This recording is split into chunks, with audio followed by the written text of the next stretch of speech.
আসসালামু আলাইকুম, স্বাগতম ওয়ার্ল্ডকাস্ট সংবাদে। আমি মোহাম্মদ রায়হান আজকের সব আন্তর্জাতিক খবর নিয়ে হাজির হয়েছি। শুরুতেই জানিয়ে দিব সংবাদ শিরোনাম, তারপর বিস্তারিত। হামলা ঠেকাতে পুতিনের সাহায্য চাইছে খামেনি। ২০০৩ সালের পর মধ্যপ্রাচ্যে সর্বোচ্চ যুদ্ধ প্রস্তুতি আমেরিকার। গাজার পুনর্গঠনে $7 বিলিয়ন সংগ্রহ হয়েছে ট্রাম্প। ভারত পাকিস্তান যুদ্ধ থামিয়েছি 200% শুল্কের হুমকি দিয়ে ট্রাম্প। যুদ্ধের জন্য ব্যাপক প্রস্তুতি নিচ্ছে ইরান, স্যাটেলাইটে ধরা পড়ল বিস্ময়কর চিত্র। আপনি যদি ইসরায়েলের ধ্বংস চান এবং মুসলিমদের বিজয় চান, তাহলে ভিডিওটিতে একটি লাইক ও চ্যানেলটি সাবস্ক্রাইব করে যাবেন। আসসালামু আলাইকুম, স্বাগতম জানাচ্ছি ওয়ার্ল্ডকাস্ট সংবাদে। আমি মোহাম্মদ রায়হান। এতক্ষণ শুনছিলেন সংবাদ শিরোনাম, এবার বিস্তারিত। আন্তর্জাতিক অঙ্গনে কূটনৈতিক সম্পর্ক এবং আঞ্চলিক স্থিতিশীলতা সবসময় একটি সংবেদনশীল বিষয়। সম্প্রতি বিভিন্ন গণমাধ্যম এবং বিশ্লেষকদের সূত্রে জানা যাচ্ছে যে ইরানের সর্বোচ্চ নেতা আয়াতুল্লাহ আলী খামেনি নাকি রাশিয়ার প্রেসিডেন্ট ভ্লাদিমির পুতিনের কাছেই সাহায্যের আবেদন করেছেন। যদিও এই খবরের সত্যতা এবং এর বিস্তারিত প্রেক্ষাপট নিয়ে আন্তর্জাতিক মহলে ব্যাপক আলোচনা ও বিশ্লেষণ চলছে, এটি নিঃসন্দেহে মধ্যপ্রাচ্যের ভূ-রাজনৈতিক পরিস্থিতিতে নতুন মাত্রা যোগ করেছে। এই ধরনের একটি পদক্ষেপের পেছনে একাধিক কারণ থাকতে পারে। প্রথমত, মধ্যপ্রাচ্যে ক্রমবর্ধমান উত্তেজনা, বিশেষ করে ইসরায়েল হামাস সংঘাত এবং এর আঞ্চলিক প্রভাব ইরানের উপর একটি বড় চাপ সৃষ্টি করেছে। ইরান বরাবরই এই অঞ্চলে তার প্রভাব বিস্তার করতে চেয়েছে এবং ইসরায়েলের বিরোধিতা করে আসছে। এমন পরিস্থিতিতে যদি ইরান কোনো ধরনের সামরিক বা রাজনৈতিক সংকটের সম্মুখীন হয়, তবে একটি শক্তিশালী মিত্রদেশের সমর্থন তার জন্য অত্যন্ত গুরুত্বপূর্ণ হতে পারে। রাশিয়া ঐতিহাসিকভাবেই ইরানের একটি গুরুত্বপূর্ণ কৌশলগত অংশীদার। বিশেষ করে সিরিয়া সংঘাতে তাদের যৌথ ভূমিকা এই সম্পর্ককে আরও জোরদার করেছে। পুতিনের কাছে খামেনির সাহায্যের আবেদন যদি সত্যি হয়, তবে এটি সম্ভবত ইসরায়েল বা যুক্তরাষ্ট্রের সম্ভাব্য সামরিক পদক্ষেপের বিরুদ্ধে একটি প্রতিরোধমূলক ব্যবস্থা হিসেবে দেখা যেতে পারে। ইসরায়েল বারবার ইরানের পারমাণবিক কর্মসূচি নিয়ে উদ্বেগ প্রকাশ করেছে এবং প্রয়োজনে সামরিক পদক্ষেপের হুমকি দিয়েছে। অন্যদিকে যুক্তরাষ্ট্র ইরানের বিরুদ্ধে বিভিন্ন নিষেধাজ্ঞা আরোপ করেছে এবং মধ্যপ্রাচ্যে তার সামরিক উপস্থিতি জোরদার করেছে। এমন পরিস্থিতিতে ইরানের পক্ষে একাই চাপ সামলানো কঠিন হতে পারে। রাশিয়ার সমর্থন পেলে ইরান আন্তর্জাতিক মঞ্চে আরও আত্মবিশ্বাসী হতে পারবে এবং সম্ভাব্য সামরিক আগ্রাসন থেকে নিজেকে রক্ষা করতে পারবে। গত ২০০৩ সালের পর মধ্যপ্রাচ্যে আমেরিকার সামরিক উপস্থিতি এবং যুদ্ধ প্রস্তুতি সর্বোচ্চ পর্যায়ে পৌঁছেছে বলে বিভিন্ন আন্তর্জাতিক গণমাধ্যম এবং সামরিক বিশ্লেষকরা দাবি করছেন। এই খবর নিঃসন্দেহে মধ্যপ্রাচ্যের বর্তমান পরিস্থিতিকে আরও জটিল এবং উদ্বেগজনক করে তুলেছে।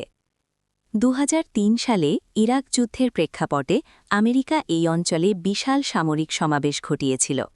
এখন আবার একই রকম প্রস্তুতি দেখা যাচ্ছে, যা ইঙ্গিত দেয় যে এই অঞ্চলে বড় ধরনের সংঘাতের আশঙ্কা বৃদ্ধি পাচ্ছে। এই ব্যাপক সামরিক প্রস্তুতির পেছনে একাধিক কারণ থাকতে পারে, যার মধ্যে সবচেয়ে গুরুত্বপূর্ণ হল ইরানের সঙ্গে যুক্তরাষ্ট্রের চলমান উত্তেজনা এবং ইসরায়েল হামাস সংঘাতের আঞ্চলিক প্রভাব। ইরান দীর্ঘদিন ধরে যুক্তরাষ্ট্রের সঙ্গে বিভিন্ন ইস্যুতে দ্বন্দ্বে লিপ্ত। তাদের পারমাণবিক কর্মসূচি, মধ্যপ্রাচ্যে তাদের প্রভাব বিস্তার এবং বিভিন্ন আঞ্চলিক প্রক্সি গ্রুপকে সমর্থন করা যুক্তরাষ্ট্রের উদ্বেগের কারণ। যুক্তরাষ্ট্র ইরানকে এই অঞ্চলে অস্থিতিশীলতার জন্য দায়ী করে আসছে এবং তাদের বিরুদ্ধে কঠোর অবস্থান নিয়েছে। সাম্প্রতিক সময়ে হরমুজ প্রণালীতে বাণিজ্যিক জাহাজে হামলা বা ড্রোন হামলার মতো ঘটনাগুলো এই উত্তেজনাকে আরও বাড়িয়ে তুলেছে। এর প্রতিক্রিয়ায় যুক্তরাষ্ট্র মধ্যপ্রাচ্যে তার বিমানবাহী রণতরী, ফাইটার জেট এবং হাজার হাজার সেনা মোতায়েন করেছে। এসব সামরিক সরঞ্জাম এবং জনবল মোতায়েনের উদ্দেশ্য স্পষ্ট: যে কোনো সম্ভাব্য হুমকি মোকাবেলায় প্রস্তুত থাকা এবং আঞ্চলিক মিত্রদের নিরাপত্তা নিশ্চিত করা। সম্প্রতি যুক্তরাষ্ট্রের প্রাক্তন প্রেসিডেন্ট ডোনাল্ড ট্রাম্প একটি চাঞ্চল্যকর দাবি করেছেন। তিনি নাকি গাজার পুনর্গঠনে $7 বিলিয়ন সংগ্রহ করেছেন। এই খবরটি মধ্যপ্রাচ্যের বর্তমান প্রেক্ষাপটে অত্যন্ত তাৎপর্যপূর্ণ এবং এর সত্যতা নিয়ে ব্যাপক আলোচনা চলছে। গাজা উপত্যকা দীর্ঘদিন ধরে সংঘাত এবং অবরোধের কারণে বিধ্বস্ত। সেখানকার অবকাঠামো ভেঙে পড়েছে, অর্থনীতি পঙ্গু হয়ে গেছে এবং মানবিক সংকট চরমে। এমন পরিস্থিতিতে গাজার পুনর্গঠন একটি বিশাল এবং জরুরি কাজ। ট্রাম্পের এই দাবি যদি সত্যি হয়, তবে এটি গাজার মানুষের জন্য একটি আশার আলো হতে পারে। তবে এই অর্থ কোথা থেকে এসেছে, কিভাবে সংগ্রহ করা হয়েছে এবং কোন প্রক্রিয়ায় এটি গাজায় পৌঁছাবে, সে বিষয়ে বিস্তারিত তথ্য এখনও স্পষ্ট নয়। ট্রাম্প তার দাবির পক্ষে তেমন কোনো সুনির্দিষ্ট প্রমাণ দেননি, যা এই খবরের বিশ্বাসযোগ্যতা নিয়ে প্রশ্ন তৈরি করেছে। ট্রাম্পের প্রেসিডেন্ট থাকাকালীন সময়ে মধ্যপ্রাচ্যে তার নীতিগুলো বেশ বিতর্কিত ছিল। তিনি ইসরায়েলের প্রতি দৃঢ় সমর্থন জানিয়েছেন এবং ফিলিস্তিনিদের সঙ্গে শান্তি প্রক্রিয়ায় তেমন অগ্রগতি আনতে পারেননি। তার প্রশাসন ফিলিস্তিনিদের জন্য অনেক আর্থিক সহায়তা বন্ধ করে দিয়েছিল। এমন একজন ব্যক্তির কাছ থেকে গাজার পুনর্গঠনের জন্য $7 বিলিয়ন সংগ্রহের দাবি অনেকের কাছে বিস্ময়কর মনে হয়েছে। ডোনাল্ড ট্রাম্পের বিতর্কিত মন্তব্যের ধারাবাহিকতায় আরও একটি চাঞ্চল্যকর দাবি সামনে এসেছে। তিনি বলেছেন যে ভারত ও পাকিস্তানের মধ্যে একটি সম্ভাব্য যুদ্ধকে তিনি থামিয়েছিলেন শুধুমাত্র 2% শুল্ক আরোপের হুমকি দিয়ে। এই মন্তব্যটি আন্তর্জাতিক রাজনীতি এবং কূটনীতিক মহলে ব্যাপক আলোচনার জন্ম দিয়েছে, কারণ এটি দক্ষিণ এশিয়ার ভূ-রাজনৈতিক সংবেদনশীলতা এবং আন্তর্জাতিক সম্পর্ক পরিচালনার জটিলতাকে তুলে ধরে। ভারত ও পাকিস্তানের মধ্যে সম্পর্ক ঐতিহাসিক প্রেক্ষাপটে সবসময়ই সংঘাতপূর্ণ ছিল। কাশ্মীর ইস্যু এবং সীমান্ত উত্তেজনা বারবার এই দুই পারমাণবিক শক্তিধর দেশকে যুদ্ধের দ্বারপ্রান্তে নিয়ে গেছে। এমন পরিস্থিতিতে একটি যুদ্ধকে 2% শুল্কের হুমকি দিয়ে থামানো সম্ভব, এমন দাবি অনেকের কাছে অবিশ্বাস্য মনে হয়েছে। ট্রাম্পের এই দাবির কোনো সুনির্দিষ্ট প্রমাণ বা আন্তর্জাতিক মহলের সমর্থন পাওয়া যায়নি। সাধারণত দুটি পারমাণবিক শক্তিধর দেশের মধ্যে যুদ্ধ এড়াতে বিশ্ব শক্তিগুলো কূটনীতিক চাপ, মধ্যস্থতা এবং জাতিসংঘের মতো আন্তর্জাতিক প্ল্যাটফর্ম ব্যবহার করে। ট্রাম্পের দাবি অনুযায়ী তার অর্থনৈতিক হুমকি একটি যুদ্ধকে থামিয়ে দিয়েছে, যা প্রচলিত কূটনীতিক প্রথা এবং আন্তর্জাতিক সম্পর্কের ধারণার সম্পূর্ণ পরিপন্থী। মধ্যপ্রাচ্যে যখন উত্তেজনা বাড়ছে, তখন ইরানের সামরিক প্রস্তুতি নিয়ে নতুন তথ্য সামনে এসেছে। সম্প্রতি স্যাটেলাইট চিত্রে ধরা পড়েছে যে ইরান নাকি ব্যাপক যুদ্ধের জন্য প্রস্তুতি নিচ্ছে এবং এই চিত্রগুলো আন্তর্জাতিক মহলে উদ্বেগ বাড়িয়েছে। এই বিস্ময়কর চিত্রগুলো ইরানের সামরিক সক্ষমতা এবং সম্ভাব্য উদ্দেশ্য সম্পর্কে নতুন করে প্রশ্ন তুলেছে।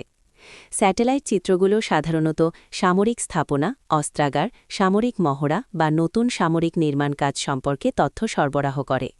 যদি ইরানের এই চিত্রগুলো সত্যি বড় ধরনের সামরিক প্রস্তুতির ইঙ্গিত দেয়, তবে এর অর্থ হল দেশটি এই অঞ্চলের ক্রমবর্ধমান উত্তেজনার প্রেক্ষাপটে নিজেকে আরও শক্তিশালী করতে চাইছে। ইরানের সঙ্গে যুক্তরাষ্ট্রের দীর্ঘদিনের বৈরী সম্পর্ক, ইসরায়েলের সঙ্গে তাদের পারমাণবিক কর্মসূচি নিয়ে বিরোধ এবং ইয়েমেনের হুথি বিদ্রোহীদের সমর্থন, এসবই মধ্যপ্রাচ্যে একটি সংঘাতের জন্ম দিতে পারে বলে অনেক বিশ্লেষক মনে করেন। স্যাটেলাইট চিত্রে কী ধরনের বিস্ময়কর চিত্র ধরা পড়েছে তা সুনির্দিষ্টভাবে জানানো হয়নি, তবে সাধারণত এই ধরনের ক্ষেত্রে নতুন ক্ষেপণাস্ত্র উৎক্ষেপণ ব্যবস্থা, ড্রোন ঘাঁটি, ভূগর্ভস্থ সামরিক স্থাপনা সম্প্রসারণ বা প্রচলিত সামরিক বাহিনীর জন্য সরঞ্জাম মোতায়েন দেখা যায়। যদি ইরান তার সামরিক শক্তিকে উল্লেখযোগ্যভাবে বৃদ্ধি করে থাকে, তবে এর অর্থ হতে পারে যে তারা যে কোনো সম্ভাব্য আক্রমণ প্রতিহত করতে বা আঞ্চলিক সংঘাতে নিজেদের অবস্থান জোরদার করতে প্রস্তুত।